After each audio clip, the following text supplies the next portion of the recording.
Welcome to Geeks and Grounds, a monthly game club where we play games and brew good conversation together. My name is Jenny Wyndham.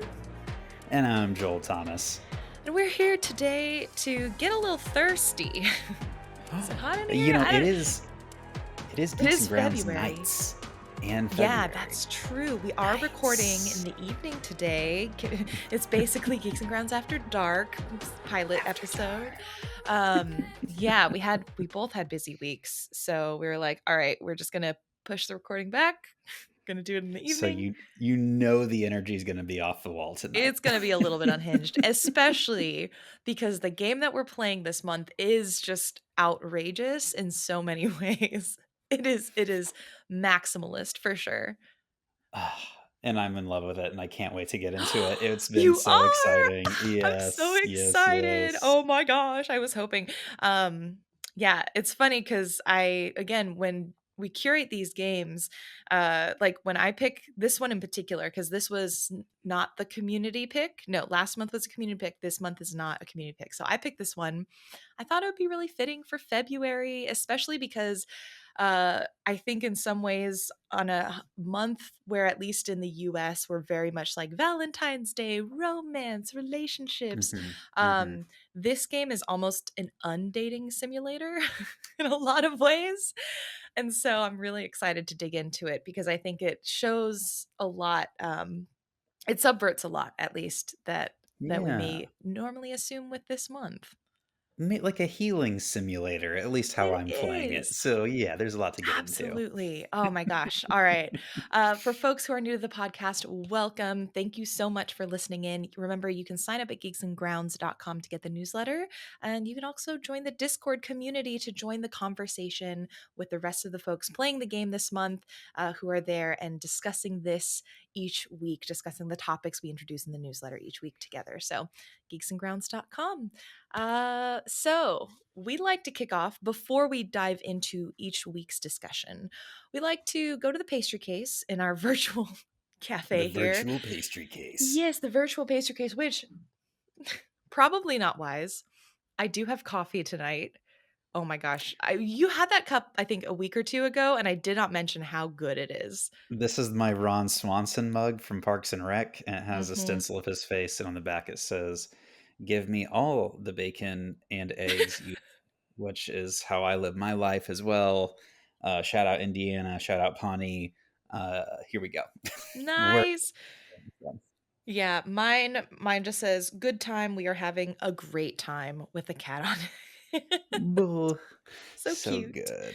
Are you doing coffee tonight? I'm doing a little black tea, little autumn fall and autumn or something like that. Autumnal tea. Yeah, it's like a branded thing.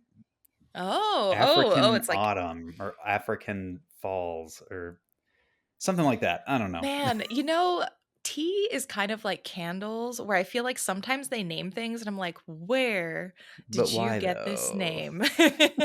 Why is it named this? We could do a whole like side quest episode on the naming of things, but Tea names.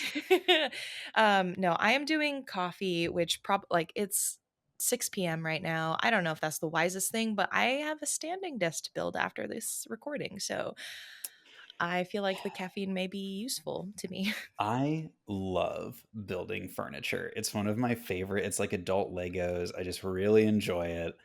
Do you want to come? I'm like, I hate building furniture so much. Well, yeah, for sure. I'd love to come and help. It is going to be a little late. No, that's okay. It's a Sunday night. We have work in the morning. I have jury duty this week. I have jury duty the next 2 days. I'm doing my civic duty and making it very clear that I will not be taking the testimony of police officers seriously. So we'll see if I end up getting to sit on anything. Did I tell you the last time I had jury duty, they had this video that I inadvertently audibly scoffed at one line in particular, and I wonder if they'll show the same. I'm sure they will show the same video. It was like they had this new building, this new video. They were all very excited about it, and I like snort scoffed in the moment, and it was awkward because it was like when the video had cut, like the music, the line had cut, and then it was me, and I tried to like fake it into being like like, oh, just getting choked up at So this good. process. But yeah, oh man, Dirty. We'll have fun. Yeah. Bring your Switch, bring your Steam Deck. It's a good chance to get some gaming in. Oh, well, Steam Next Fest. Maybe this is my chance to do some demo Yeah. time. Oh my gosh. And that is the perfect segue to the pastry case because that's the topic of this week. If you are listening to this as we drop the episode, it is Steam Next Fest time, February 2024. Every year, I think it's like 3 times a year now, Steam has a Next Fest, which is showcasing demos of games that are coming out.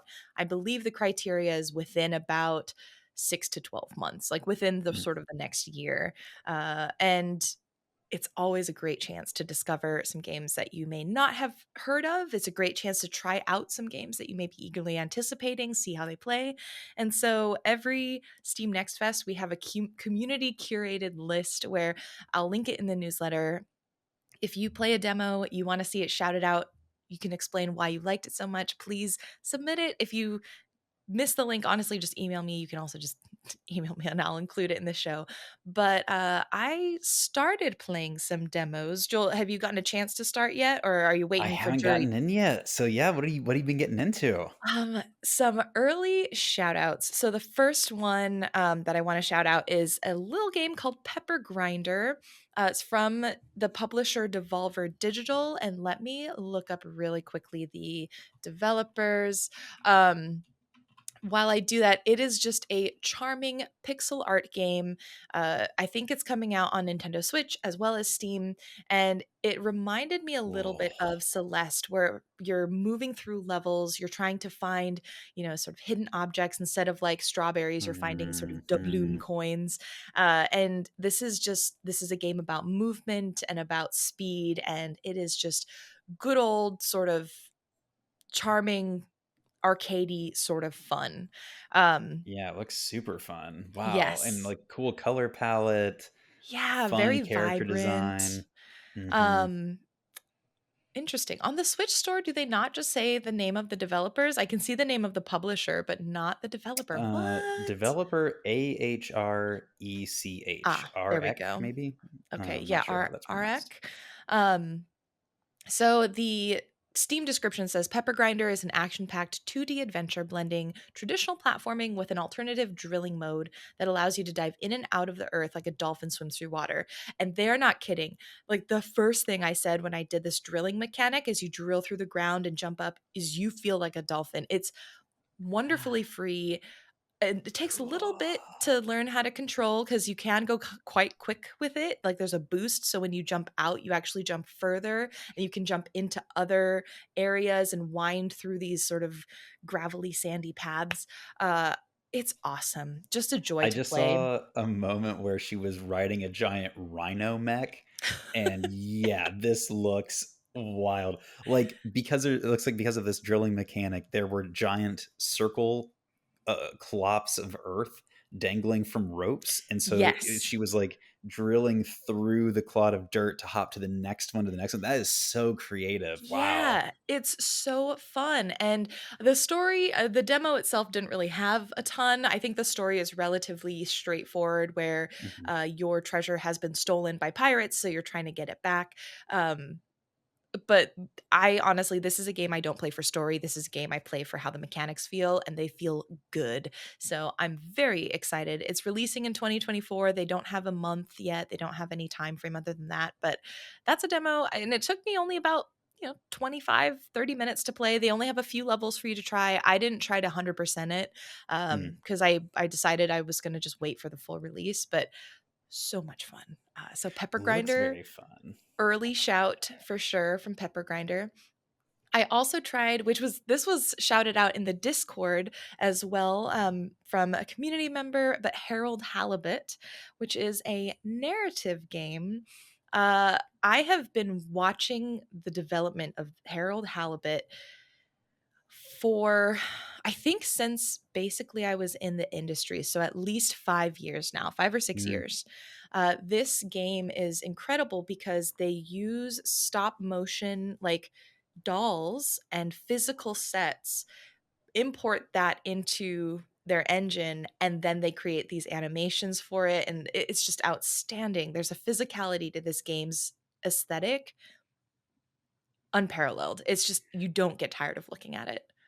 When I was kind of going through the preview images, that was my first question. Is like, is this legit stop motion? Like, it has that perfectly stylized, like the texture of the cloth looks like real cloth, like Yeah. that Leica studio type experience. Yeah, this looks incredible. Wow. It's a beautiful game, and the entire time I played the demo, I was constantly just, like, looking at the movement, and the movement is really great. The animation of Harold walking and running, for example, it's wonderfully it feels like a little bit awkward, but in a very good way, and it feels a little bit heavy and a little bit slow, but all in a very good way. I don't really know how else to describe it. The closest is maybe like Mario. You know how Mario kinda skids and never has, like, that precise stop?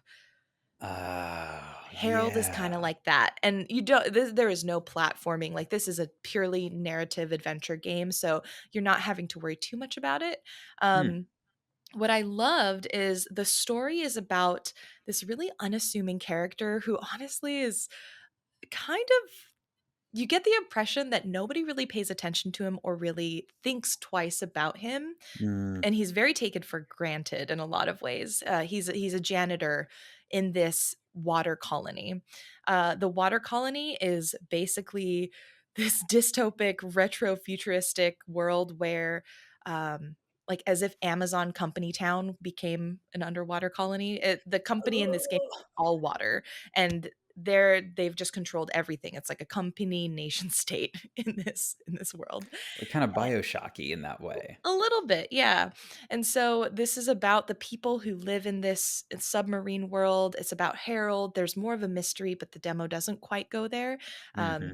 The demo focuses more on getting to know Harold, getting to know some of the other folks in the submarine spaceship colony, and starting to lay down like the crumbs for there's some corruption perhaps at hand and something outside of this colony that people could look for. So I liked it. I think some of the characters to me, I'm reserving judgment on whether or not I think they're well written and Hmm. intentionally kind of unlikable, or if I don't like them because of it was kind of hard for me to tell just because it's so Yeah, early. that can be tricky for Um, sure. but I think this is a game after I played the demo, I was like, I want to invest time in You playing give the it, full you game. give it, you give it a roll. Oh yeah. Oh yeah. And then just the last one I'll shout is actually two more really quick. One, Duck Detective. You're a duck detective, a divorced duck at that, actually. You have Oh, like the old noir, like sort of raspy voiced detective that's oh seen yes. things, but you're a duck that's seen things. This looks incredible. Like the character design is almost like Paper Mario-esque. It looks Yes. like almost like paper doll cutouts that are moving around. Yeah, that's exactly what I thought too. I said it's Paper Mario energy in the visuals. But did you play Case of the Golden Idol by any chance? I never did. No. It's for Case of the Golden Idol, for folks who don't recall the title, is a mystery game. So each level essentially is a mystery or a situation that you're trying to solve, piece together the clues, and figure out what happened. This is like Case of the Golden Idol, but cute and very wholesome. So you're looking around the area, finding clues, using their UI to piece together what may be connected, solve Mhm. the mystery, and like fill in the blanks to announce your suspicions. Uh, it's really good. I like it a lot. Coming so coming from Happy Broccoli Games, and Yes. I'm reading one of the, like, lines of dialogue in the screen caps. Mhm. "I'm Eugene McQuacklin, detective, and I need to ask some questions." Just like And the silliness of it. it's not afraid of puns. Like instead of deductions, it's deduct quack quack Uh-huh, juns. uh-huh, Yeah, so uh-huh, it's like it uh-huh. leans into that, and I find it so charming. Um, I think there's like this meta story again of the duck McQuacklin's divorce and working through it. So I think there could be something more to this where you're like, no, it's not just a cute game. Like maybe there's a bit more Mhm. sentimentality. But honestly, if they didn't go into that sentimental stuff, it's just a very cute detective duck game. Wow, that looks very, very cool. And Yes. what's your other game that you've been looking at?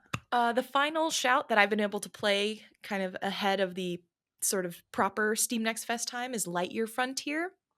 This one is a game that I've been very much looking forward to long time.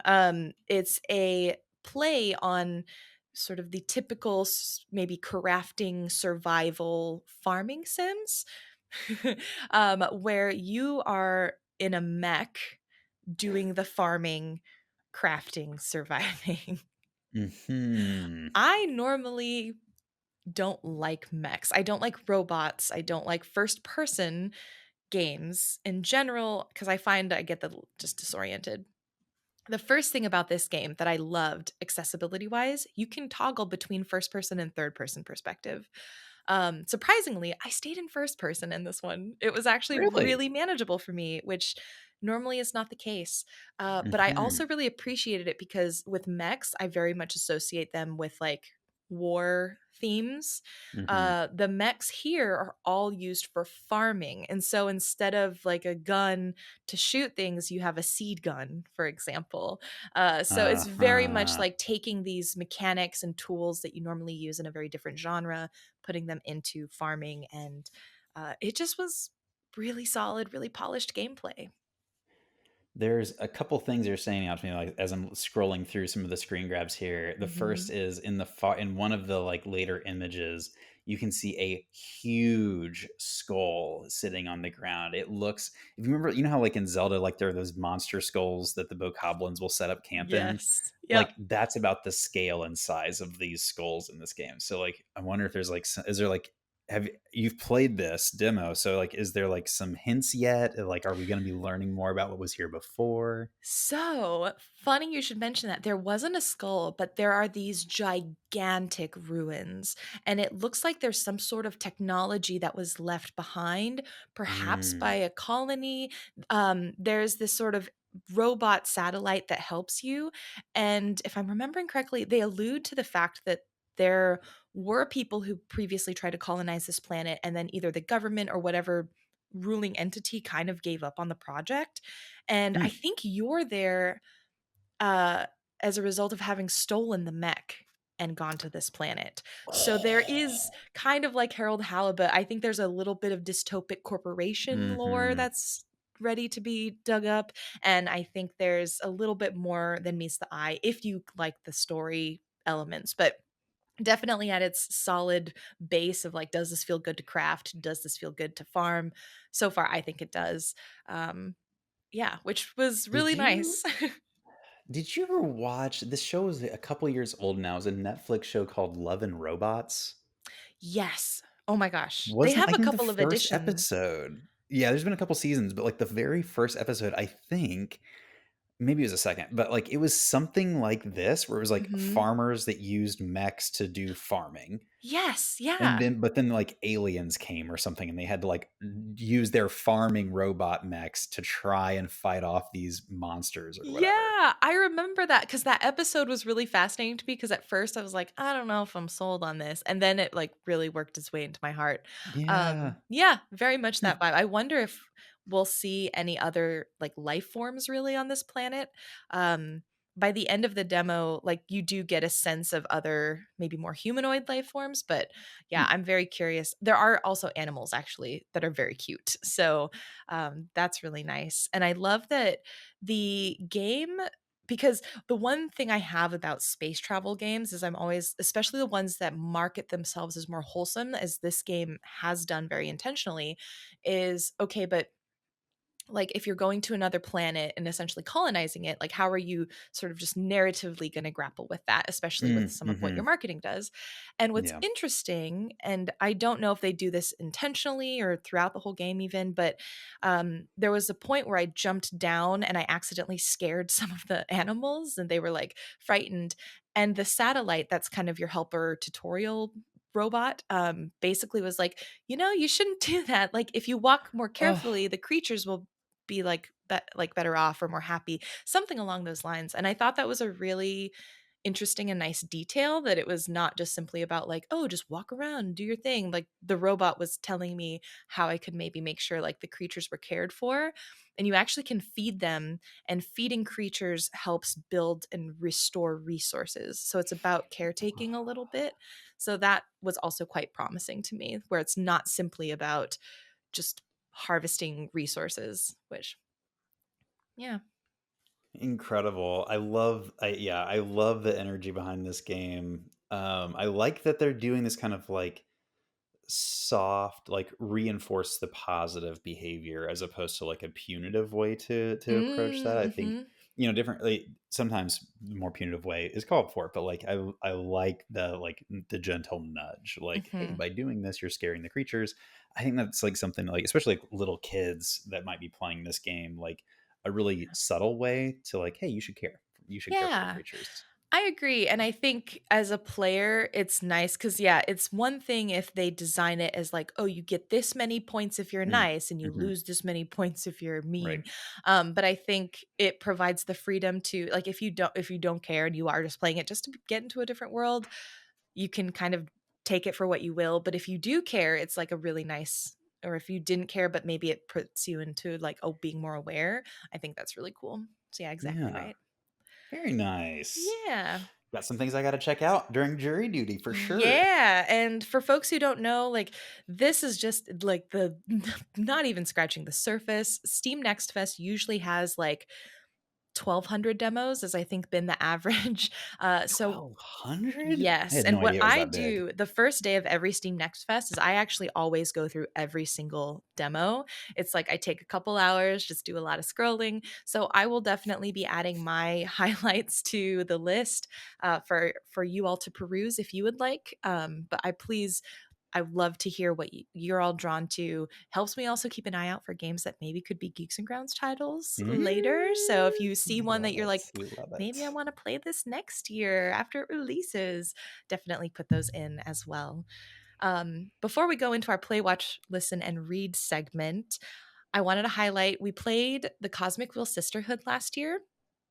Outstanding game. If you didn't get to join us during that month and you haven't played it yet, I highly recommend. It was honestly, I Top wish, tier. yeah, I would love to revisit that game because of the amount of choice that it afforded us. Hmm. And the Hmm. discussion was so good. I feel like we could have spent honestly a couple months on that game Yeah, discussing for it. sure.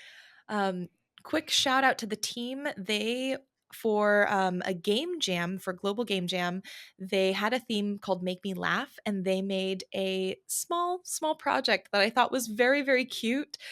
Um, Mm. where it is called uh and sorry, I'm probably absolutely just ruining the pronunciation, but it's figuraciones. Did you ever take Spanish? Figuras y figuraciones. There we go. Listen to I Joel, took not Spanish me. and Latin, so really like Super half smart. useful. um, So the premise of this game is the theme "Make Me Laugh," and the question that they ask is, "What's funnier, a square or triangle, a banana, or a toaster?" This small game will allow you to join a rigorous study to Mm. find out what makes you laugh. So it's a little game. It's on itch.io. I'll link it in the newsletter show notes. So if you want to just take it for a spin, give it a try, it's linked in there. And it was a collaboration, I should clarify, between Deconstruct Team, Francisco Rio Lobos, and Chuso Montero. So this was, again, Game Very Jam cool. project. For those of you who don't know, a Game Jam is when you have a time frame, usually a weekend or so, where you try to make a game based on any number of themes or factors in a very short amount of time. So, not a full game, small project. So, just wanted to provide context for folks who jump in. Love it. Very Yeah. fun. So you've been up to a lot this week, Joel. Tell me what have you been engaging with? I had to work in a real physical office this week, which is not the norm for Boo. me. And so I found myself having requiring is probably the right word, requiring just like brain shutdown time at the end of each day. Mhm. So while I was playing Thirsty Suitors, and we'll talk about that because I can't wait to talk about that. But like some of the things that I did get down on this week, there's a show, it's been around for about a month and a half on Netflix called The Brother's Son that Michelle Yeoh is the star of. Mhm. And it is like the premise is like there's a gang family, and Michelle Yeoh is like the mother of the family, but she hasn't lived with the family for many years. Like she moved to America in LA with one of her sons, and the other son is now becoming the leader of the gang. And like some bad Okay. things have happened. And so he now goes to LA to try and like bring his mom and brother back. But the younger brother doesn't know anything about the gang life. Like he's a med student. And it's just like, this I thought I was kind of like worried honestly that it was going to be like a very serious like ganglandia like show. It Mhm. is not that. It's much more like there's a lot of comedy and like goofiness and like, you know, fish out of water story. Like you have this gangster that comes to LA that is like, this is how people live. And then you have the like the younger brother who's like learning about the gang infrastructure from his brother, and he's like the fish out of water there. And then Oh, that's Michelle Yeoh is awesome. just obviously incredible always. So Mhm.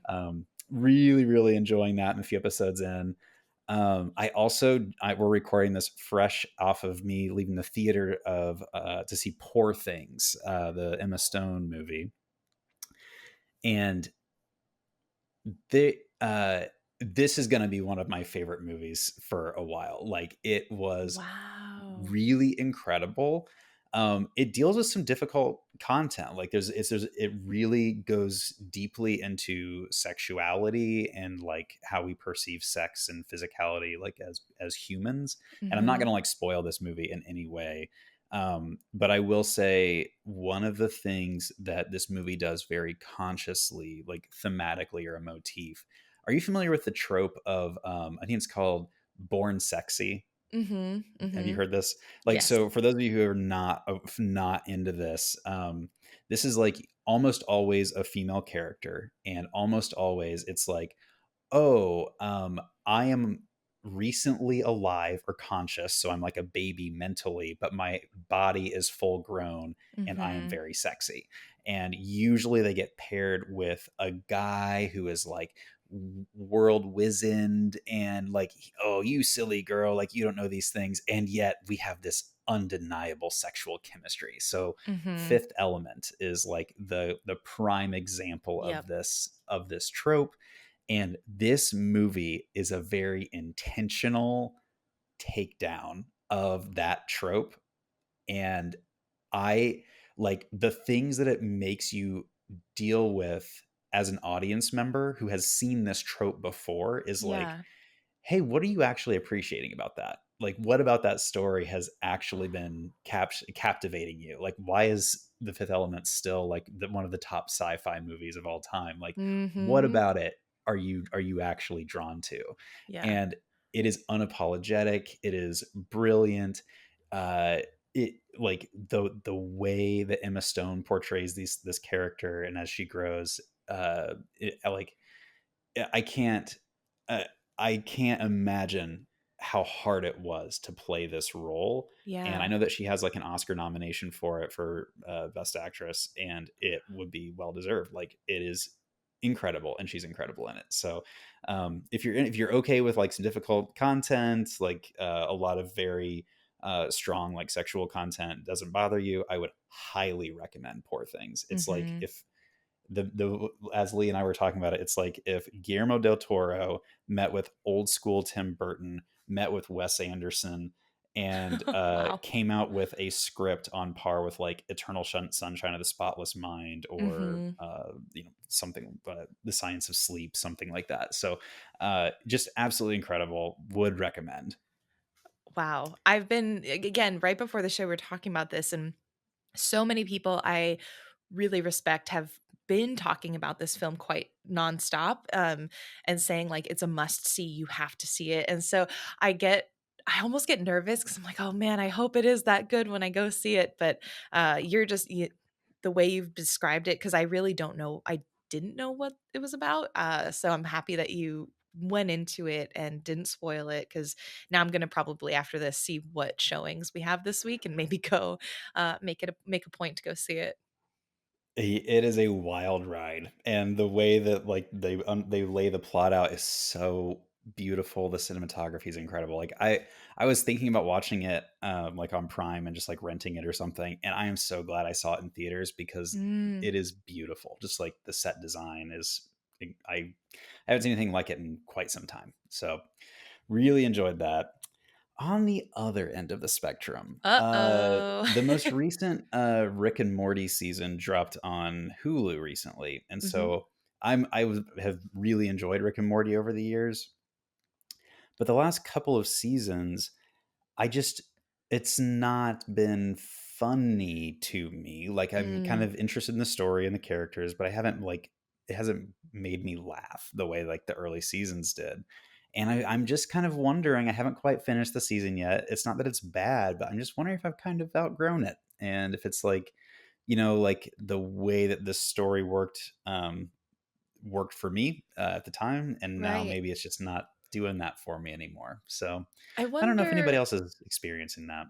do you know, I guess for context, I have never really been a Rick and Morty fan. I think the humor for me is just a bit uh it's like a harsh humor. I don't know how else to describe it. Mm. Maybe like Mhm. edgy humor. I like try it, I think the portions I've seen of it have tried to be very harsh or edgy or almost like over the top, kind of grotesque in a way. Like they don't Sure. shy away from like really sort of ugly Mhm. images, I guess. Yeah, yeah, yeah. That's true. And I think there's this, it's a type of animation and genre also that I just don't naturally gravitate to. I think like Rick Mhm. and Morty, American Dad, like all of those kind of very American style, I think, animation Yeah. and American style comedy. I've never been, or like, was it King on the Hill kind of has similar vibes. Yeah. I never, again, these are all shows that I never watched a ton, but I watched enough to know I wasn't really the audience for it. But I do know a lot of people who love it. And I'm curious, do you know if they've changed like writers in the last few seasons? Do you know that there's been like shifts in sort of who's working There on the was project? one big change in between the last 2 seasons. Mhm. Um, Justin Roiland, who was, like, the voice of Rick and Morty and then several other voices, it turns out had been inappropriately texting a young girl on the internet and was Jeez. pretty much immediately fired, rightfully so. Um, I don't know how heavy a hand he had in the writing of the show. But again, like, for me, like, that's a change between the last season and this one, but Mm. I've been feeling this for a while. And so Yeah. I am thinking that it has more to do with me than it does the show itself. Yeah. I think, like, I started watching this in my early 30s, and now here I am, mid 30s, late 30s. Oh, and it's like, okay, like, this isn't really doing it for me. Maybe if I was 15 when I first started watching the show, and I was then 22 today, Yeah. I would still be able to enjoy it. But, like, it just doesn't scratch the itch like it used to. I don't know. Yeah, well, I think I'm trying to remember because I was having this conversation with Sam just the other day about a series that we watched when we were in college, and for the life of me, I cannot remember what it was, but we were talking about how at the time it was really good and really funny, but if we look back now and we watched it now, it wouldn't be to us. And Mhm. I wonder if Yeah. it is like a, I wonder how much of it is in that time and age, like that humor was just contextually more accepted versus now maybe it's not, or how much of it Yeah. is like as we get older, like how taste evolves. Is it part of that, or like probably both, honestly? But Yeah. I don't, now I can't. I I wish I could also remember the think, like, show. comedies in general, it's hard to have multiple seasons of. Right. Like, for me, like, The Office went, like, probably 4 or 5 seasons longer than I wanted. The American Office went about 4 or Yeah. 5 seasons longer than I would have wanted, and I know that I am not the super fan that you and Sam were, so, like, you probably don't feel this way, but, like, I feel that way about Scrubs. I feel that way about a lot of sitcoms. There's just, like, after about season 4, season 5, it's like the jokes become, not repetitive, but, like, it's a pattern that you recognize, and then so Yeah. maybe it just doesn't have the freshness that you or that maybe I would want. So Yeah. maybe it's more about that. I don't really know. Yeah. Mm. To be fair, I am a big fan of The Office, but I do think it should have ended a few seasons Ah, before okay. it did. Okay. Even though I do appreciate some of the lines that they brought through in the older Mm, seasons, I would have been very content. And I agree, like, usually around season 4 or 5, if a show makes it that long, that's when I generally would like it to end. And I think, and this is maybe going into a whole different discussion, but I think also the way that shows are created mm. isn't conducive also to longer seasons anyway. Oh, Um, sure. Yeah. Especially now where I feel like the Netflix model of writing for shows, kind of throwing spaghetti at the wall, seeing if they stick. If they do stick, then you write, like, you don't prepare for a longevity of a show nowadays, Mhm. especially. And Yeah. yeah, so I think even now, having shows that are shorter in terms of duration, but more impactful in whatever they trying to whatever they're trying to do is much preferred for me. I will say I'm a huge fan of the 8 to 12 episode season, uh, but I wish whenever a show got signed on, it was, like, guaranteed, like, 3 seasons or something like that. Yeah. Because it just like, we're seeing this over and over where, like, really high quality shows are getting canceled Mhm. left and right, like, especially shows that are, put on from, communities that have been minoritized over the years, like, a lot of, LGBTQ affirming shows, Our and, like, flagging stuff. storytelling has Oh, been canceled over the last, like, 3 months especially. yeah. So, yeah, it just feels like I want shows to have time to breathe. I Yeah. don't need them to be 26 episodes per season, and maybe there's a middle ground between those 2 things. Yeah. I agree. I think, yeah, allowing writers especially, and I think, this is part of what the strikes during the summer Mhm. were about, is Yeah, that's allowing right. writers the opportunity, um among many other things, to hone their craft when they're working on a project, and to, like you said, allow the characters and the plot to actually breathe without having to worry about it getting canceled, like, just because one season perhaps doesn't flourish in the way the executives want. Speaking of letting characters and stories breathe, there's one last thing that I do Yeah, want to I'm bring so up, excited to talk about this. and that is the live action, Avatar series that is coming to Netflix this month. I Mhm. have really been looking forward to this because all of the stuff that I was seeing looked really good. The costumes and the acting and the imagery and the bending, like, it looked really cool. And then over the last few weeks, there's been like one announcement per week from the producers of the show that, like, some of them been okay, but this week there were 2 announcements made that were very concerning to me. So, Yeah. like, background context 1 is the original, writers of the show departed. They left, due to irreconcilable, creative differences with the Netflix producers, and, like, one of the things to note is that those 2 writers did a lot of work working with indigenous communities to follow indigenous storytelling patterns, and that's one of the reasons that the original series is so freaking good. Yep. The 2 announcements that came out this week that had me very concerned. The first is, like, low level anxiety, and that Right. is they have made it clear that they wanted this to have a more adult tone than the childlike original series. So there's Mhm. going to be a lot less, like, fun moments writing, the giant koi fish or Yeah. whatever. Um, and that's concerning because, like, it's the fun of the show that makes the seriousness of the action feel grounded. If it's Yep. just like what they said is they wanted it to feel more like Game of Thrones. Just No. like, what? That's that's not good. This is So the that first I'm sucks. hearing this announcement. This is so, oh god. Okay. All right. But, like, it's like, okay, like, it could still work, like, okay. But the second, like, the thing that was like a 50-50 thing was they were like, we've decided to make Sokka, the like older brother of the series, not as sexist. And it's like, okay, well, let's see what you mean by that, because Mhm. an important arc of the series is Sokka overcoming his like patriarchal gender Mhm. norms perspective. Like, he goes to the Kyoshi Warriors. He starts wearing the makeup and like does like look like becomes friends with a girl. Yeah. And it is a critical part of a story. But it's like, well, it was unclear. So it's like, well, are they taking that arc out completely, or are they like changing the way sexism is portrayed? Which could be a good thing. Like, sexism today is an ever evolving beast. Like, I could be Mhm. down with that if it's still there somehow.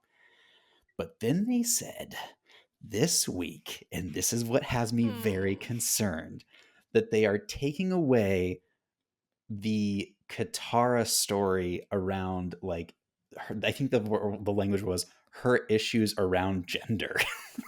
And for those of you who have not watched the original series, like, two really important beats of Katara's story arc are: one, she is she is forced into the role of like the mother of the group, and Mhm. there's a whole series of episodes about her like breaking out of that role and not feeling like she has to own that. That's really important. And then two, she deals with extreme patriarchy as she's trying to get training from Yeah. various masters. And if they are taking that away, I watched a person talking about it, and he's like, this is like the thing that is most concerning is like, do the people who are making this show even like the original show? Yeah. Like, do you even like it? Because if not, how could you ever make a good adaptation of it? Like, that is like a central that is a problem. So yeah, I don't know if you have any thoughts about this, but like, it really got me worried. Yeah. Especially coming off of the incredible One Piece live action. Yes. I I had such a good time watching that show because Hmm. and part of it you could tell was the absolute love the cast and the crew, the whole team had for the source material, and the way that they adapted it was very different from the anime. I tried watching the anime. Hmm. I was like, not for me. But I could tell what they adapted was done with such care and such love that it resonated just beautifully, even though it wasn't a one to one. Yep. And it is hugely concerning to me that they're not taking two of the protagonists' major arcs with the weight that I feel like they should. Hmm. Again, Hmm. yeah, Sokka and sort of removing sexism. It's one of those things where it's yeah, I it's such a critical part of getting to care for Sokka as a flawed person, and I think that's the whole thing is you see him as this flawed person, you see him grow from it, and so removing the sexism isn't like, "Oh, this was portrayed poorly Hmm. originally, and, Hmm. we actually wanna rectify that because it wasn't intended to be that way, it was intended to read like that." Um, and I did not know about Katara's quote, "issues with gender," which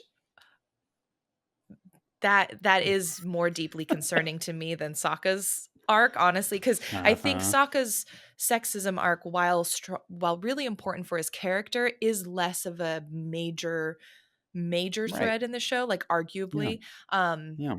but Katara's journey is one of the main threads of the show, like, the stuff that she deals with is huge for the entire like main story. So I think both of it is not great. And now I guess it's a matter of setting expectations on our side for what's perhaps about to come.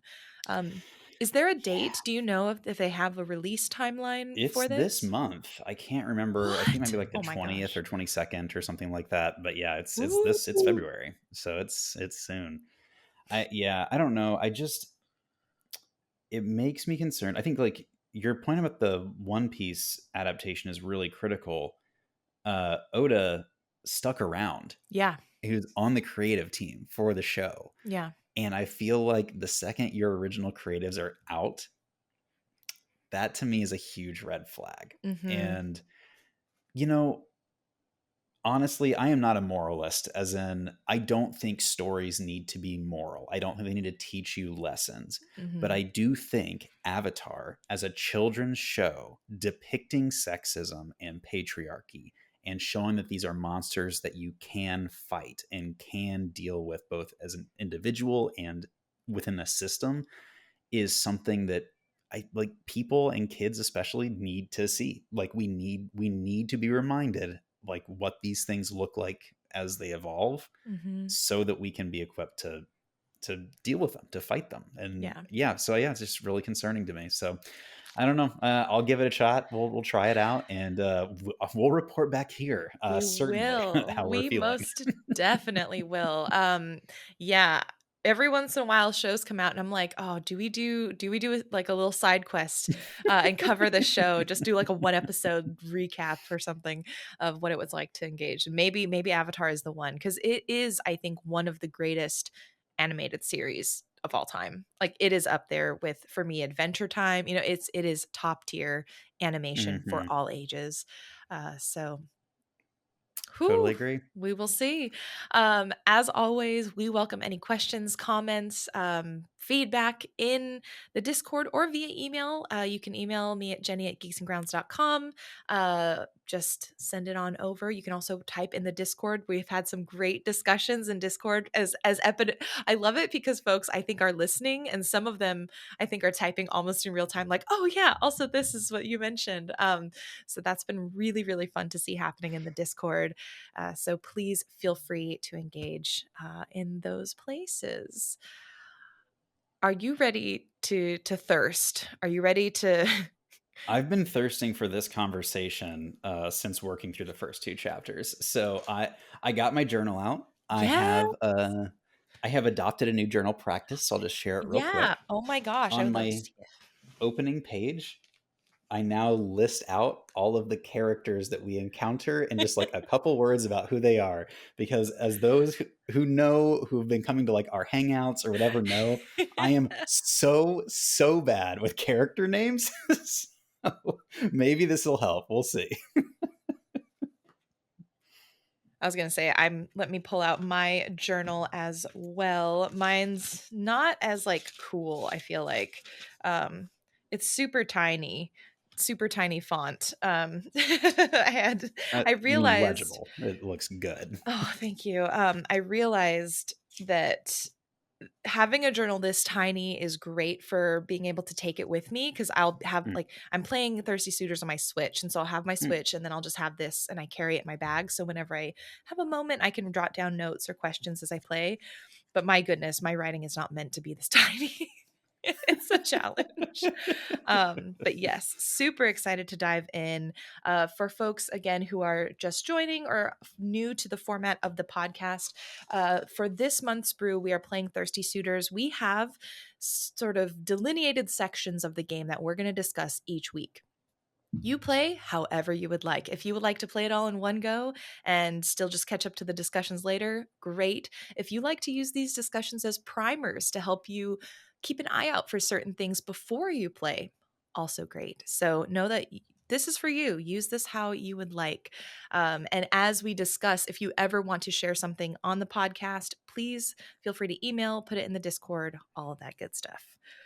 All right. So the game begins and we are on a bus heading back home. And we are Jala, 30 something year old bisexual woman who apparently has just broken up, has gone through a rough relationship moment. Mhm. Um, Mhm. I love, first of all, that we kick off the game by taking a personality quiz. These things got me through middle school and high school. How do I know who I am? 17, Vogue, and Cosmo are going to tell me. Um, I loved it. So you take this quiz that basically illuminates your thirst sona. I would love to know Mhm. what you got, Joel. Um, I am the star. No surprises. Irresistible, craves status and approval. So Hmm. obviously not at all like me in real life, No, who's who never is focused on he? the pat on the back. How about That's you? What's your amazing. Thursona? I got Bohemian, and I am not as prepared as you. I should have put my Thursona up. Um, I got the Bohemian, and I did not. Do you happen to have the description for it? Oh, here it is. The Bohemian. Every new face sets your heart ablaze. There's nothing wrong with a little experimentation. You spend your life defying expectations. Is it because you're a rebel or because you don't think you can live up to them? Oh. Dang. Which was interesting because there were elements where, again, this is sort of you as a player, at least I was like, I'm gonna do this quiz as myself just because I think it's fun. I didn't play it as Jala or who I imagined Jala to be. But Right. the idea of like, oh, do you do things differently because you're like cool, or do you just not want to, do you just like to avoid confrontation? I'm like, Mhm. game, I'm just gonna keep playing. I'll talk to you later. Bye. Skate Okay, I away. so they ask you a series of questions, and, Mhm. like, I remember, like, at our office, we went through, like, a big Enneagram We phase. I'm an did. Enneagram 3. Um, Strengths finder phase. Strengths Finder, the Myers-Briggs, like, you Oh name my it. I'm gosh, sure at yes. some point I've done one of these tests. I always way overthink these things, and so there Mhm. is one question in particular, it was one of the first ones that I want to know if you can remember how you answered, Yeah. and that is if you were on a date and the person showed up in a really bad outfit. Yes. What did you choose? Do you remember? Took a screenshot. I took a screenshot of my answer for every question, because I Okay. wanted to remember. I figured we'd dive into at least 1 or 2. Okay. I said, "I'm embarrassed, but stay." I also chose embarrassed but stay. Can I overthink with you for a moment? Yes, please do. I love overthinking. Okay, we're gonna overthink. If you're in the crowd, overthink Mhm. with us for a moment. Close your eyes unless you're driving. Don't close your eyes then. And I want you to imagine that someone comes and sits across from you and they're wearing the most discordant outfit that you can imagine. We're talking like buttons are mismatched, like to their buttonholes. Maybe they're wearing clogs with giant socks. Maybe they're wearing like extra long Bermuda shorts from like 2007. Like it's a Wow. very discordant outfit. Like to me, if that's what they meant, I might be a little embarrassed, but I'd stay because, like, I Yeah. know that my fashion is not always on point. Yeah. P.S. I'm wearing a Boy Genius T-shirt tonight, and they just won 3 Grammys for like best rock song, rock album, and rock performance. So, just want to give them a big shout out. Love the boys. Um, but but okay, we're overthinking now. Yes, I'm ready for the overthink. Someone comes in and they're wearing a Punisher skull shirt with an American flag and a thin blue line Oh. hat. Um, So that type of bad terrible on, outfit. like, a personal, moral, existential Yes, sort this of is what I'm level. asking. Wah! I mean, at that point, I would leave. I will Okay, say, so I then would leave. I would leave in that situation too, right? Because it's really clear. Yeah. Now we're gonna choose the midway point, and this is the hard one. Oh, no. Okay. I want you to picture a chud that is not wearing the obvious iconography. So Right. maybe they're wearing like too much camo and like the wrong kind of baseball cap. And like it's not enough that you can be like, this guy's definitely a fascist. But like the vibe of the outfit is like, if there aren't some questions answered right away, I gotta get out of here. Yeah.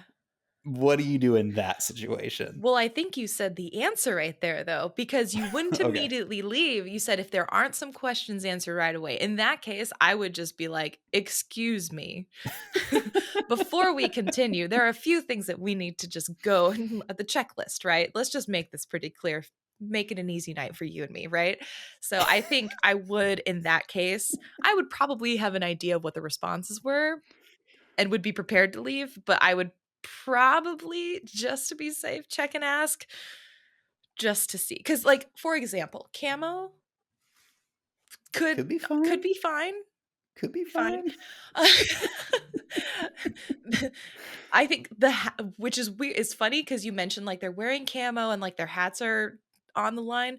I feel like I would be more okay with camo. The hat would be more of the red flag to me. The red flag, right? Yeah. It would the hat would be the thing for me that's like, okay, this is the thing I'm paying attention to more because I know and love people who wear camo and like Mhm. I'm like that would be okay. It's a pattern I feel like fashion has adopted in some ways. Sure. Um but yeah, I would definitely ask questions.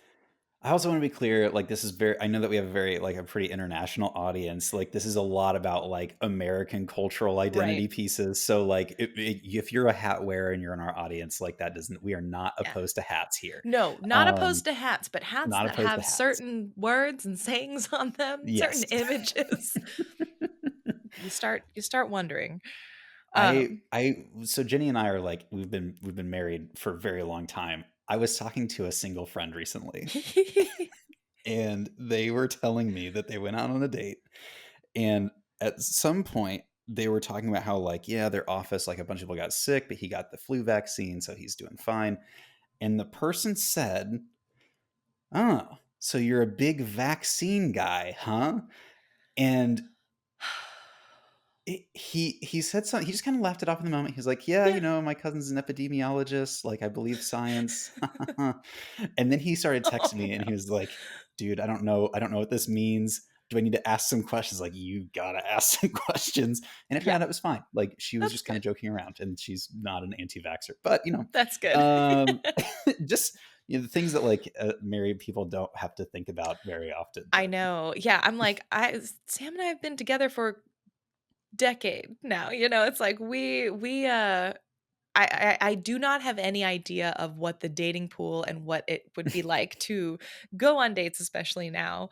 Um, which is why I think there's Thirsty Suitors has been really fun because yep. there it's just like brought me back into the world of like, what would my Thursona be? And that was actually the question I asked in this week's reflection. Most people I think are sticking with like, "Oh, this is what I got in the game." But I started thinking, I'm like, "But what I don't have a name for it yet, but I think it'd be really fascinating to think of like, well, for you, like what is your Thursona if you had to give yourself a category? Oh, Both that's of like fun. the high sort of like the quality part of like the good qualities that you would find great, but also what are some of your like maybe more basement qualities where you're like, yeah, this is the thing that I'd have to work on because I think about this game and what made me really interested in Thirsty Suitors is Jala is like definitely not perfect. You come in and Hmm. you immediately know she's like made quite a mess of things back at home. She has definitely not made the kindest choices in a lot of cases. And so I was thinking, which it's kind of funny, I got Bohemian. I think there's an element of Bohemian that did resonate with me personally. I think for me, uh, way back when we first started hanging out, I remember I told you something where I was like, I'm kind of like a cat where if people actually like really want to hang out with me, I actually I pull back and Mhm. Mhm. I do the thing where I'm like, "Oh, I'm gonna hang out with you and be your friend," but then actually after we start to actually get to know each other, bye, and I'm gonna just like peace out and find a new face. Which is why I appreciate you so much because we've been friends for so Oh, long. oh, my heart. The One of cuckolds my of my heart, dearest, cockles of my oldest heart. friends. Um, Yes. but yeah, I guess I don't know if I'd call it flakiness per se, but that like Mm, unwillingness to like stay long term is definitely the ghost barrel or whatever, like the basement trait of my persona. yeah. Um, and I actually focus more on that, and I'm trying to think of like maybe what my quality element would be. Probably something on like I don't know, steadfast loyalty. I don't know. But what about you? Y What would you be your yeah. persona, do you think? I actually want to I don't wanna spoil things. What I wanna do is find a list of all the Thursonas and throw it into the Discord and, like, have people share what they think their thing might be. Well, Like, I think there are the 3, right? Because oh, there's only you s 3? yeah, there's 3. You see it in the, I think in the screen once you get it, or once you start leveling up, I guess, for sure, when you start leveling up, they have only the 3. So that's why I was like, I think it'd be more interesting to start thinking out of the box a little bit if you're coming up with your own Thursona, just Oh. because the game I mean, the game has very solid pillar of 3, if you wanna go with that, great. I was like, Mhm. I don't know. I wanted it to also I've found it challenging to both think of the, like, hard trait that I don't necessarily wanna face in myself, and Mm. also the traits that I, like, should recognize. And I think that's kind of a nice little reflective lesson because it can be hard sometimes to think about yourself in the both the good and the bad. Oh boy. I this is that's challenging. So, like, I think the Yeah. star probably is actually the closest of the 3 that were there to my Mhm. actual personality for sure.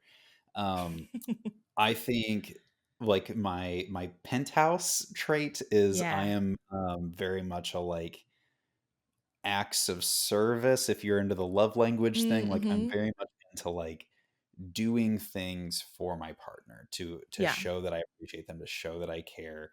Everything from, like, romantic gestures Mhm. to, like, everyday household stuff that just needs to happen. I think that's something that I bring to the table. It's at my penthouse. Yeah. I think the thing that's, like, maybe my basement is, um a high degree of uncertainty about who I am, and so Ooh. questioning if the person can really appreciate me because I don't know me. You know what I mean? Like, Dang. yeah, we're getting Ooh. into it. I think it's probably something in that frame, in that role. Like, I God, I cannot tell you how many times I never asked people out before back when I was single. Like, it was such a scary prospect because it's like when you're really insecure about your own identity, the Mhm. prospect of someone rejecting you just is like way scarier. Yeah. And so I think at this point, like, I'm a lot more comfortable with who I am. And so, like, maybe it wouldn't be as big of a deal, but I definitely think that's something that, like, I carry with me. Like, there's something that's a part of me that's just like, well, yeah, but like no one can really know you. And like, therefore, like, you can't really trust that they like really appreciate you or whatever. Maybe Yeah. Ooh, dang. Digging deep. Acts get of into the service. real stuff. I can see the penthouse for sure. You are definitely a person of action when you care about folks. And I think one thing also to Oh. highlight for anyone who may not be into romantic relationships, I think this Mhm, conversation mhm, can still absolutely apply to platonic relationships and like familial relationships. So just because the game is Thirsty Suitors and it focuses in on romantic relationships and past, I think you can also think about like how have you dealt with friendships, mhm, you know, how have totally. you dealt with like other members of either like your related like blood family or your chosen family. So absolutely want to make sure and clarify that for anyone who's listening. um And I gotta yeah. say, like, I mean, we haven't really talked that much about the game yet. Yeah. As you dive in, what you talked about how, like, it's clear that Jala has, kinda messed up some things in her Yes. life. Yeah. Um, you are in you are confronted with all sorts of relationships. It is not like the romantic Mhm. ones are definitely like a big part of the game as far as like the battle sim and things that are Yeah. happening there. But like, you are it's like you have clearly fucked around and are now finding out. It's like your familial ties, your friendship Yes. ties, like everything is a bit tenuous. So I'm Mhm. curious to know from you if you at the beginning, kind of knowing that you like it's pretty clear within like the first, I don't know, 20 to 30 minutes of the game that like this character has made a lot of things bad. I'm wondering if there were some choices that you made at the beginning that were like how you're going to try and approach this game or resolving things with these characters. Is there any thing that was in your mind? Yeah, I think so what the game does really well is so we're still in the prologue. Like before Hmm. you even really start playing, you're doing this personality test, and you haven't even begun really the official first chapter of the game. And in the prologue, they introduce you immediately to a character named Sergio. And with this character, uh he's Jala's third grade boyfriend. So Mhm. again, so it's like the fuck around find out that starts in elementary school. It's like a long standing thing. Um you meet Sergio, who really read into that third grade relationship and held on to it for far longer than any person should.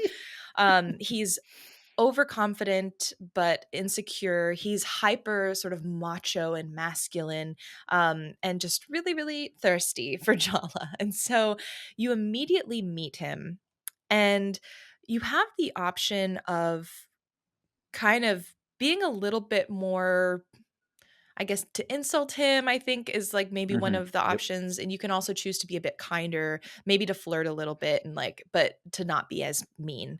And I know that like in the Discord, some folks were like, oh man, Sergio is just such a creep. But I don't know. I felt like he was sort of this guy who just never had someone actually maybe, I don't know. It felt like he was not as creepy as I initially thought he would be when I was Mm. playing the game. Like, I was like, "You do have issues. You do need to work through some things for sure. You're not doing great if you're just, like, accosting Jala as soon as she gets here, talking about wanting to get back together. That's not cool." But I think what the game did really well was they in that first battle, which we'll talk about the battle system in a second, showed that a lot of it came from underlying insecurities Mhm. and,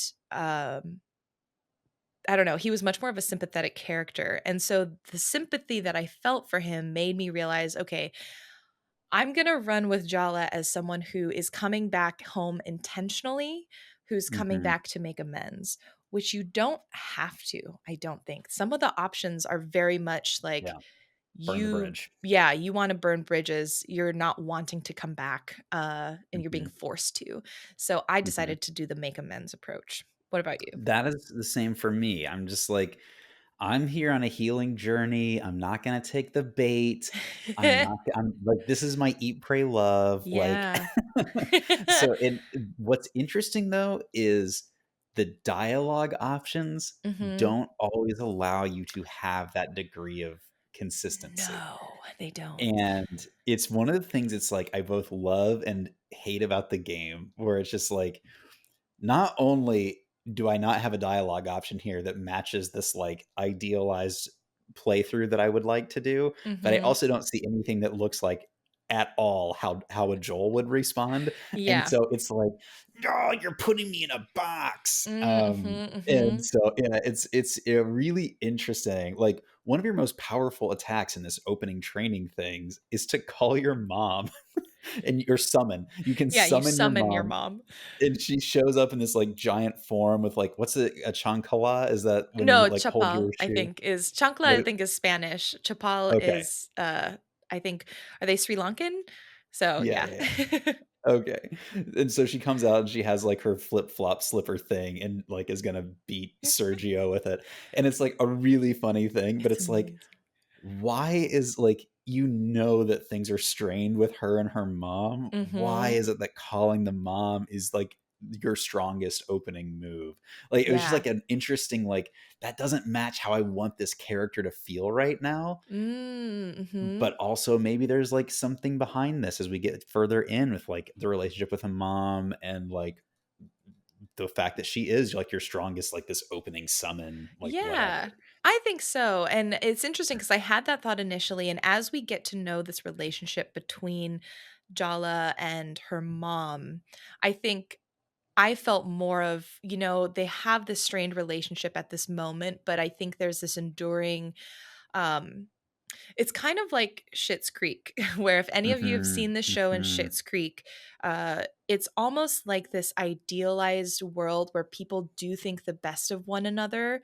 Um, and sort of these things that maybe, I don't know, there are some hardships and conflicts that don't necessarily come up because it's like this almost idealized neighborhood of people. And there are conflicts that happen, but perhaps they happen in ways that are like not as harsh. I feel like mhm. Thirsty Suitors has a little bit of that mentality or that sort of kindness in its writing. And so the impression that I got was that even though Jala and her mom had this conflict, there was this enduring love and tie, like the mother-daughter tie, that regardless of whatever is going on, like mom is still there for Jala. And so that's kind of the Yeah. interpretation I had of especially that first summon, because I was also like, this is interesting because Yeah. Jala's not wanting to come back to talk to parents. And you see very early on in chapter one, like there is definitely some tension. But I think later on in the game, we learn a little bit more about that Mhm. tension and how I think there's that love at the core with each other. Yeah, like the familial thing is interesting. So I guess we should also mention this that like as you're taking the quiz, the person who's like asking you questions, the person who's like guiding you through is a Yeah. narrator, Yep. and you eventually learn that that narrator is your sister, Yeah. and things are tense with her as well. And I I would love, as you move through, you do this like first battle with Sergio, and like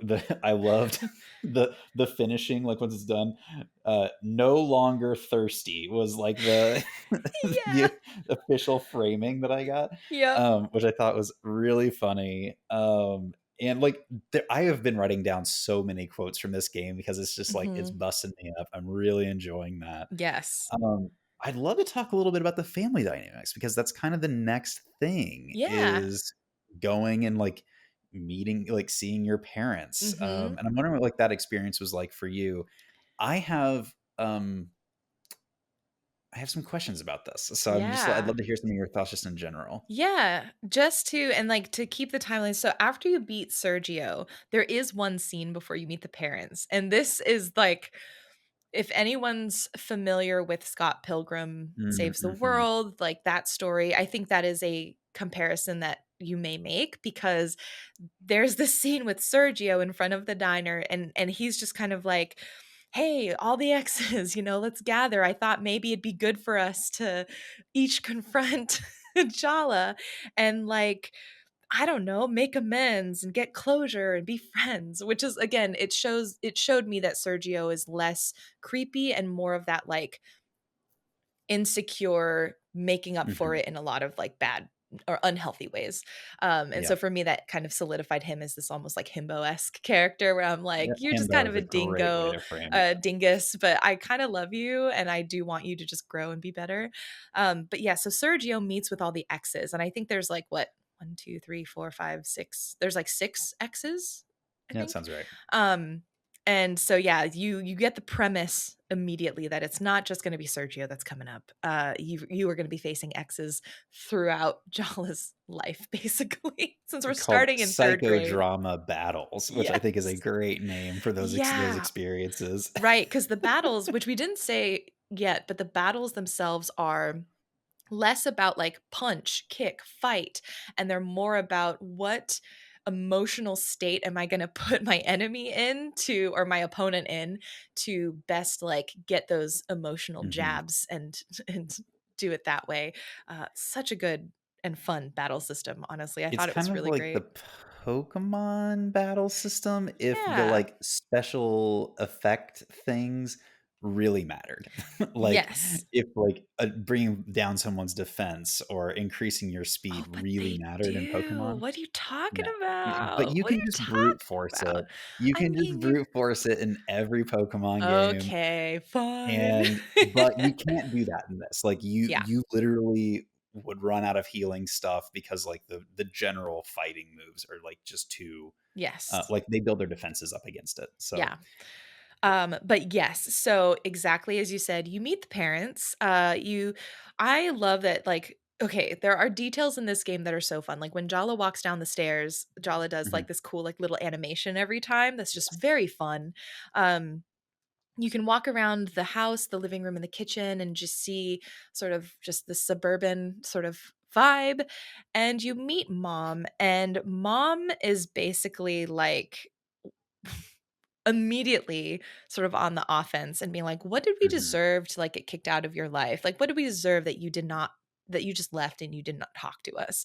So mom instantly is like, "You're here, um, but you gotta tell me what's going on, and you better be Mhm. ready to be held accountable for this. Mhm. And it's Mhm. also where we got the line for this week, where she says, "This is your mess, Jala. You clean it up." And she's not even referring to the exes at this point. Mhm. She's referring to the division between Jala and her sister. Mhm. Can I ask you for like your meta take on the representation and family dynamics between Jala, her mother, and her father? Like, Mhm. one of the things that we talked about when we played Venba is that they Yes. took a familiar trope and really grounded it and Mhm. made it feel fresh. Um, and I'd love to know if you have a similar sense with this game that like, Mhm. well, yeah, like they really like took some of the like a lot of like the East Asian family dynamics or Southeast Asian family dynamics. They took that trope. Do you Mhm. find, or in your experience at this point, have you found that they've done a good job kind of taking that trope and either like putting a fresh spin on it or subverting it, or are you finding it more kind of reinforcing the more familiar trope? Mhm. So, one of the things, and I guess I speak as someone who has gone a little bit further in the game, is I think at first glance, you see like the mother and the father, and they are in very traditional roles.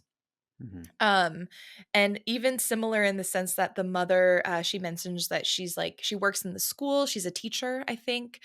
Yep. And the dad, he's like, and the mom is also much more, kind of on it with everyone. Like she's the one that's like cooking the food, holding everyone together, like making sure that the family is like the unit that it should be, and that Hmm. they're also like being as good as they could be in terms of her expectations. But also the father is sort of holding on to the characterization that we saw in Venba, whereas like the dad is a bit softer. You Hmm. know, the Kijala is definitely daddy's girl. You can see that she has this bond with him. And he is very much like, at least on the front or at the start of the game, more hands off, it seems. Yeah. I will say that the more you play, it's not required conversation, but you can talk to the mom and dad sort of as you're going through the house and before you head out. There are Hmm. conversations that show, oh, no, there's a little more to the past, and really fleshes them out as more, I think, nuanced characters with histories of Mm. their own and relationships of their own that show, um, even though they may seem initially like, oh, yeah, I've seen this sort of family dynamic before. It is a very common family dynamic. So there's Sure. that. But also, Yeah. you definitely get more than that one note feeling that I think may Good. initially come across that way when you first start talking to them. Yeah, I guess that was kind of my concern, and I've only played the first two chapters, and I was getting a little worried because it was like I'm playing this like healing route, so like I'm not like baiting the mom as we're trying to Hmm. like have these conversations. I'm doing everything I can to like bend over backwards Yeah. and try and repair. Um, and then I think at the end of chapter two, there's like a throwaway line when you're talking with like the aunt or something Hmm. like that, where she's like, well, you know, like your grandma was upset with your mom for marrying an Indian man Hmm. instead of a Sri Lankan. And now your sister is marrying someone who's not even like that. And like, we haven't met him yet. I don't know anything about him. Yeah. But I was just like, I was like, man, I really hope that as we dig more into these characters as we move forward, Hmm. that we get some fresh, nuanced takes on that family dynamic. And so Yeah. I'm hopeful that we're moving there. And it sounds like based on since you've played further, there's Yeah. like we'll get some of that nuance. I think it's there. I feel like again, there's this familiarity where I don't have, like, my mom is Korean, so there's different cultural elements, but I think in Hmm. terms of the dynamic and the role, especially as I think this game is actually based in Washington too. Like there are little hints, like it's definitely a Pacific Northwest game. Yeah, for sure. Um, and I'm pretty sure it's Washington, but it's there's this balance, I think, where it's like there's a familiarity to, I mean, they're tropes for a reason. They are Yep. characterizations that we see often Yeah. for a reason. And so I think it is this balance, especially as creators who, because this Outer Loop Studios is the developer. I don't know if they self-published, I can't remember, but I know that the team is also made up of people from a wide variety, like diverse backgrounds, and they are writing Cool. from experience, especially the narrative designer and one of the, I think, lead writers, Meg. Mhm. And so I feel I trust also in Meg's writing because I've played a couple of her other projects and she's very, very good.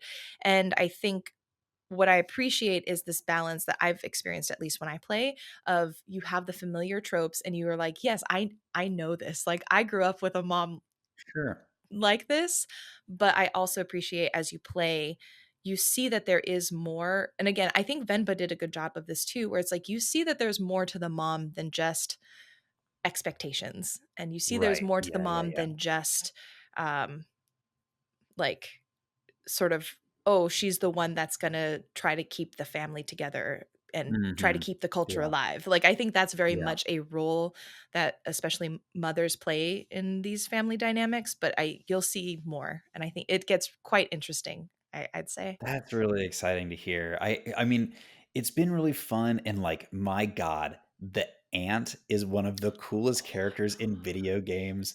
Auntie, Chandra, Yes. um, do you what? My goodness, when you meet her, she's like a mechanic, maybe working on skateboards or cars or whatever, and, like, you walk in, she's jacked, she's, like when you finish Yeah. talking to her, she's, like, lifting, like, car engines on an axle, like, as a bench press. It's just, like, Yeah, you could not have a cooler character, and, like, like, it takes the concept of cool ant to a whole nother level. I for was just, like, sure. instantly, like, drawn to this character like a firefly to light or like a moth to Moth light. to a flame. Yes, that was me for sure. Yeah. Oh my god, Auntie Chandra is amazing. One of the coolest ants.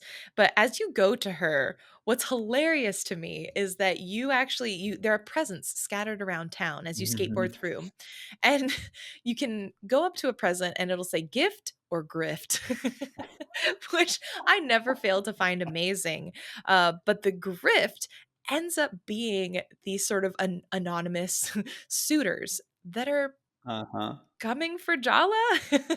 Yes. And you learn that sort of the matriarch of the family, her grandmother is like sending these suitors because her grandmother is just like, you're single, you're old, you got to get settled down. Like you got to do the Mhm. thing. And so Yep. you get introduced to that element as well. And sort of that RPG part where you're like, okay, so here's going to be how I level up if I need to go and grind a little bit. I've only hit grifts at this point, and it's, hearing the story, like, after my first grift and hitting one of Yeah. these suitors and then, like, going to talk to the aunt and, like, learning Hmm. about the grandma and, like, some of her expectations. Yeah. The urgency that you add in that conversation is, Hmm. you are immediately like, "Oh, why is grandma, like, sending these suitors to me?" Like, whatever, and it's like, "Well, at least she's 8,000 miles away," or something like that, and then they're like, "But the wedding's at the end of the month, so Right. she's coming," and it Yeah. was like, Dun, dun, the pressure dun. is on. And I guess we Oh, should say, like, that's kind of the driving force for a lot of your actions in the game in the first 2 yeah. chapters, like, your sister is getting married, Yep. uh, and you guys are estranged, you're not in contact, and a lot of the action in the first 2 Mhm. chapters is you trying to find her. You don't know where Yes. she is, she's not answering your calls, etcetera. Yep. Can I ask this, though? Why won't the parents help connect them? Like, it makes no logical sense to my brain. Like, video brain makes sense. Like, Right. okay, it's the game, and like we want like finding Mhm. her, it's the mystery, and like we get it. But like practically, it feels so out of character. Like the dad encourages you to like make Yeah. food with your mom so that you can start building that relationship. It's like, wouldn't he do the same thing with the two girls? Like, what's Yeah. going on I there? feel like there is at some point, I forget which chapter, but, there is a dialogue moment where they kind of say like, "Well, your sister like, we're respecting the wishes of your sister because she does not want to talk to you, Oh, but also, like, y'all need to just get it together because you're grown. And so there's like, I think it's Mhm. more about respecting the sister's wishes, but I think there's an element of like, we're not going to get in between you two. You need to sort this out because we've already kind of like, Okay. you know, we know that this is not meant for us. So that's what I Man. assume. But yeah, it is like interesting that, and maybe because dad has this relationship with mom, so it's like, okay, maybe he knows how to sort of massage a little bit of that Mm, tension a bit more, where it's like it's sure. harder when they're living separately because her sister doesn't live in the same house, so it's Right. maybe a bit more difficult to do something like that. While we're on the topic of the family, I have Mhm. started keeping track of all of the nicknames that dad has for Jala. Yeah, so So far, I'm up cute. to Jala Banana Mhm. and Milkshake. So Yes. I'm gonna update us every week as we're moving through this game Well, as we're getting I new think nicknames. because I actually wrote down one that I thought was super cute, and I don't know if Okay. it's maybe like maybe it's a term of endearment rather than like a nickname per se, but in text, he texted her "Podi Dua." He said, "I'll see you at home, Podi Dua, and bring your appetite." And I thought that was so cute. I was just like, Oh, so I have to yeah. look that up. But dad, I think what is really lovely, I think, is this relationship between Jala and her dad, where he is Yeah. that sort of softer side. He's willing to sort of let her vent and just like kind of be herself in a way that she can't necessarily, or she doesn't feel like she can be with her mom at this point in time. Mhm. Um, and yeah, dad is great. And he is very much a dad, like dad Yeah. jokes, stories, all of that good stuff. And every night you like, at the end of each day, you rest your head on his shoulder, I and then he carries you know. upstairs piggyback It's style. so cute, and, like, I love that he like, part of the discussion and dialogue as you get to, like, rest up and hang out with him each evening, which I don't know if you have to, I always did just because I was like, "This I is did such a too. lovely ritual." I don't know if you can skip it, but I love how, like, the first night he's like, "I'm watching some of the basketball games I taped of you when you were young," and then, Oh, there's another night when he's like, "I'm watching a Cold War documentary," and it just feels very much like it just feels very dad, very um, dad. and Yeah. so I love that even though Jala is an adult, again, she's still very much like daddy's girl, and you can see her being softer around him than she is around pretty much every other character. Yeah, for sure. Yeah. So we have, like, these really interesting family dynamics. Mhm. One thing that's kind of fun during the cooking sequence is, when you do really well, your mom doesn't compliment you. She's she says, "Your dad would think that's good," or, "Your aunt would say that that's good," which cracked me up. Oh my Also, if you gosh. get enough heat that you can compliment her, after you compliment her, it doesn't mean that she's gonna be receptive. You No. spin a wheel, and the Yeah. wheel might have a positive outcome. I got a negative outcome where I lost Oh, 1 heat for complimenting no. her. So it's like it has so fully captured that, like, moment with your parents where you're just like, "I cannot win." Like Yeah. that, like, it's the perfect game mechanic to show that. It's so good, and yeah, and it happens with dad too, like, you can't just straight up compliment them because sometimes they'll just twist and be like, don't stop distracting me, or like I think there's Mhm. one part where Jala will compliment and be like, "Oh, your sari looks really pretty." And if it goes well, your mom will say something like, "Oh yeah, your dad bought this for me. He has great taste." And if it doesn't go well, she's like, my sari has nothing to do with my cooking. Like pay attention to what you're doing." So I Real. loved that mechanic. Because, yeah, I think you're right. I think what this game does really well is show a family again, it's that Schitt's Creek model where it's like the Mhm. family loves each other. You see that mom, even though they're not getting along, like mom and dad love Jala despite all of her decisions in life. Um, and I think I really appreciate that even though you know that at the core, you can also see where they are just like trying not to pull their hair out, dealing with Mhm. each other. Like there's a moment when Jala's cooking and you have these opportunities to like bite your tongue or like talk back. And there were some moments where I was like, I want to say something, but I'm really Yeah. trying to be a good daughter Yeah. right now. Yeah. That's real. They captured it, They man. They captured it captured that feeling. perfectly. Uh but on the second day, and then the second chapter, each chapter is a day, which is also really Mhm. nice. Like for my brain, I was Yeah, like, "This is awesome." same. The Agree. second chapter, which I thought had one of my favorite titles in the entire game, was "All Adults Smell Faintly of Cop," which I I thought wrote that was down. hilarious. Yeah, I wrote that down too because it was just Oh. so dang good. And this chapter introduces a whole different through line, Mhm. which I found fascinating because I was here mostly expecting relationship drama, family drama, healing generational trauma. Yeah. But then you learn about this park. Uh, what was it called? Um, oh, Oh, I do you, didn't write the name of the park down. it's like It's like a bear park, yeah, bear-themed park or Barefoot something. Park. And it was this failed attempt at this town, which used to be a timber town in the Pacific Northwest, trying to make some sort of destination for people to come and make the town sort of profitable again, and bring up the Mhm. economy. Did not Mhm. work. Um, Nobody wanted to hang out with the mascot of of a theme park or whatever they were trying to do. But now it's a skate park. It's kind of this sort of place where a lot of the teenagers of the community like to hang out. They love to skate. And you meet a character named Salma, who says the infamous line of all adults smell faintly of cop because Mhm. Jala was told, I think, or texted to like come to the park Mysterious text. mysteriously.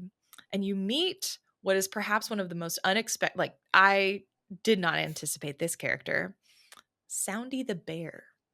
Soundy the I bear. guess a And, like, we human should in a mascot suit, I should yes. clarify. Agreed. Let me add, like, additional context. When you first walk up and you see Salma standing outside, like, this young woman, Yeah. um,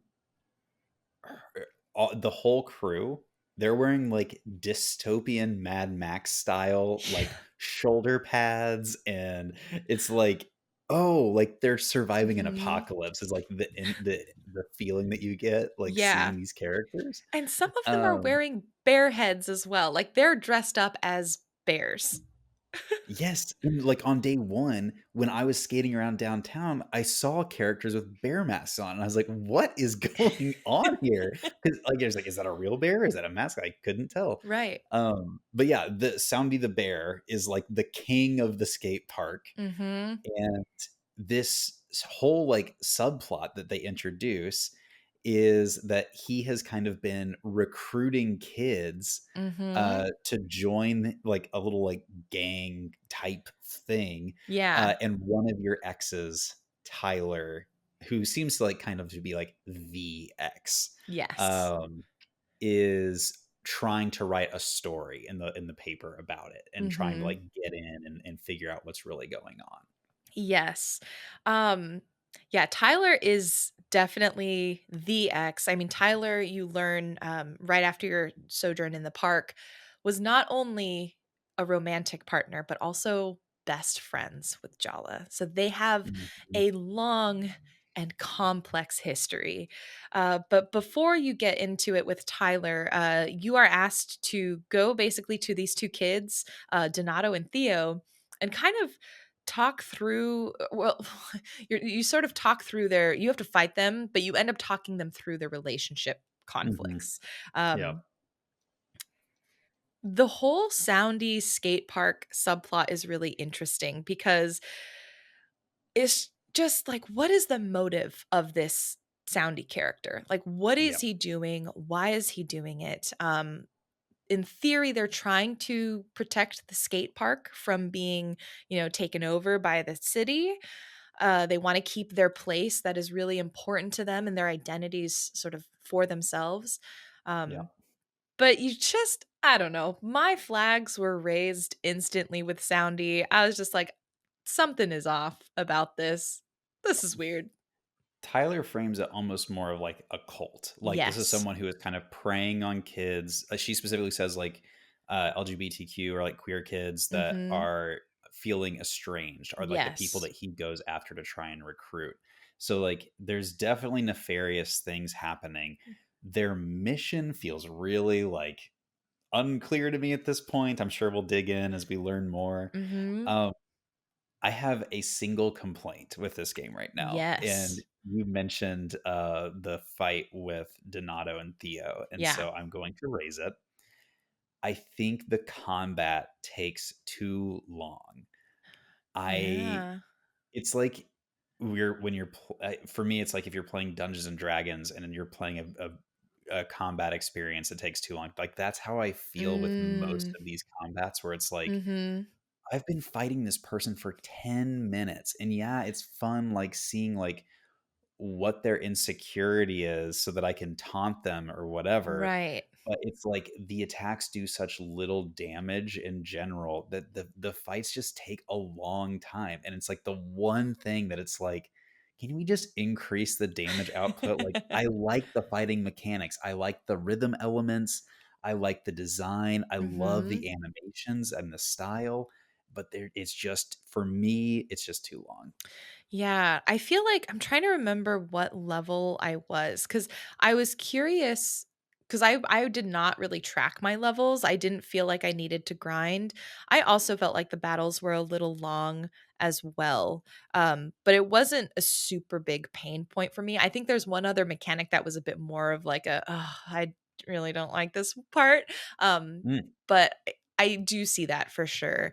I think part of the battles too that is interesting because I see it in games like Undertale is probably the one that comes up most quickly, is the battles are ways to move the narrative plot forward. Like, in between your actions, there's often dialogue, and so I mhm. think for me, when the battles got into that scenario where we're, like, going through maybe this is what you were talking about and I'm just repeating, but, it was less about, like, "Oh, I feel like I'm doing so little damage," but it was like, oh, I feel like the dialogue is, like, just continuously going, and I want the dialogue to be a bit more concise in these battles because I kinda get it at this point, and Yeah. I'm like, "Maybe we just need to close out." So maybe that's what you're referring to, I think as it's the well. exact combination of things because it's like, Mhm. well, I can't zone out and just like hit the punch button Yeah. because the dialogue comes through, and sometimes the dialogue is really important, and yet I can't like there's if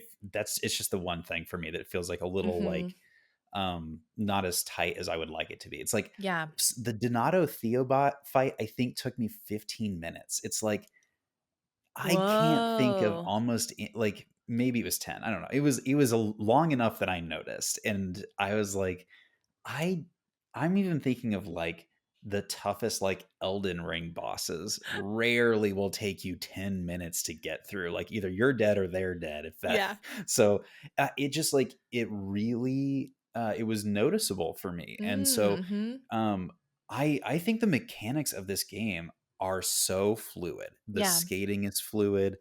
You get to pet a dog, and there's a little rhythm game to pet the dog, and that's great. Even washing your hands has a little rhythm mini game that I love. The Yeah. cooking mini game is fun, but like the combat for me was just like I thought like the Sergio one went slow, but I was like, it's the training, so like I get it. Right. But then like as I'm fighting off the grift dudes, and as I'm fighting Theo and Donato, it's just like, what can we just Speed it can we up a just pick it up a little. little bit, just a little bit? Yeah. Yeah, I can see that. I think for me, I actually felt the mechanic that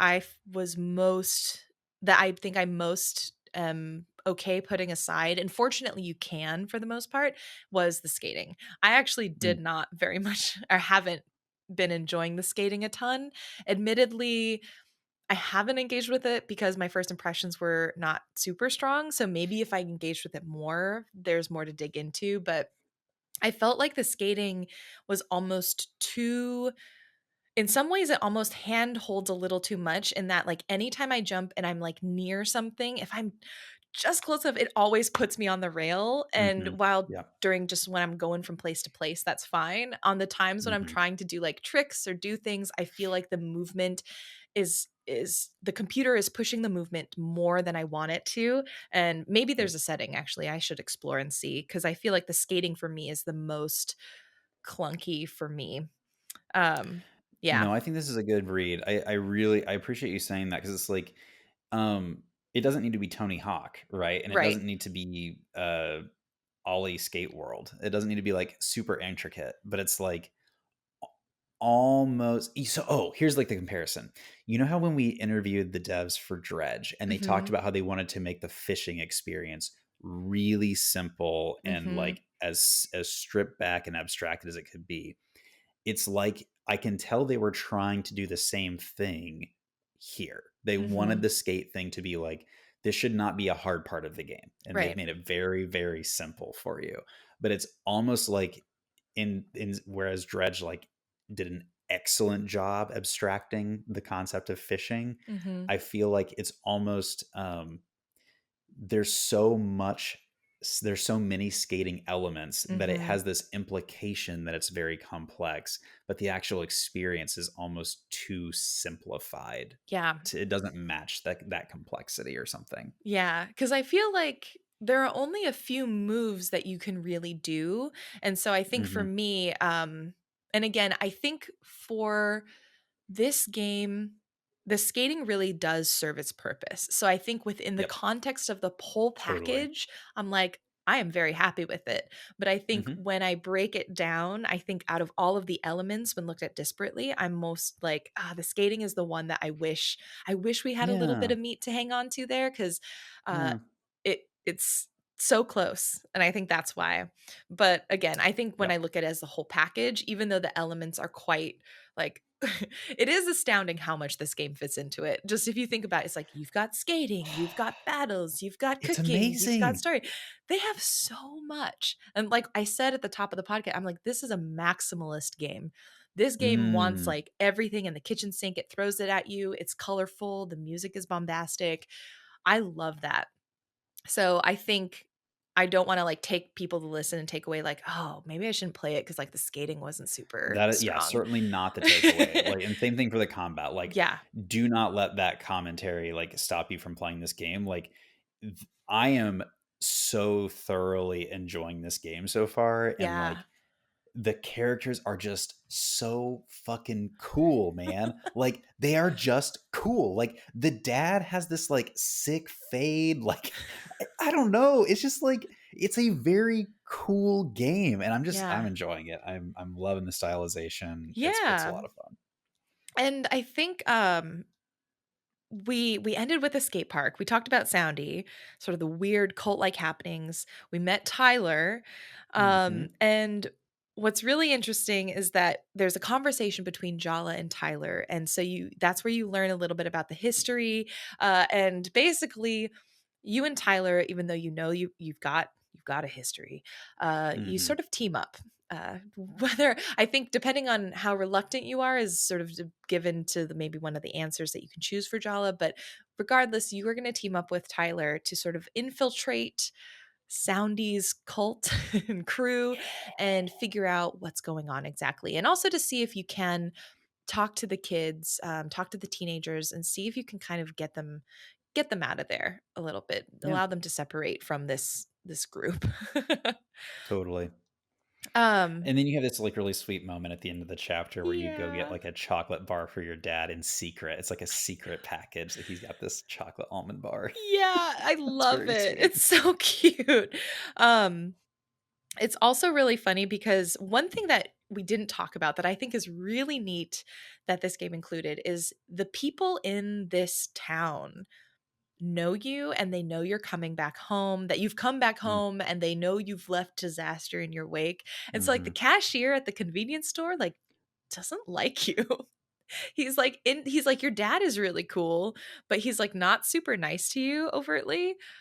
Maybe I'm talking a little bit ahead. Well, no. For me, the cashier is Donato. So, like, I What? went and talked with him right Yeah. after I had fought him. Yeah.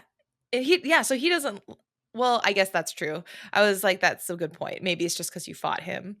But, like, he doesn't like you, and in the Oh, yeah, diner yeah, I yeah, see. Okay, yeah. I'm following. Yes, and then in the Totally. diner, there's, they kind of have these sort of faceless sort of people who are always chatting Mhm. at the diner, Mhm. and there are people who are like, "Whoa, Jala's back. Like, did you Yeah. hear what Jala did?"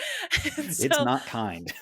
no, it's not. And so I think it's kind of wonderful that not only are you interacting with these obvious, like, hallmarks of your past in the form of your exes with your family, and, all of that. But you have this sense of history in the town that I think the game does really well for the short, compact space it has to do that. Where as you're walking around the village, you're like, oh no, people like don't Mm-hmm. really like me.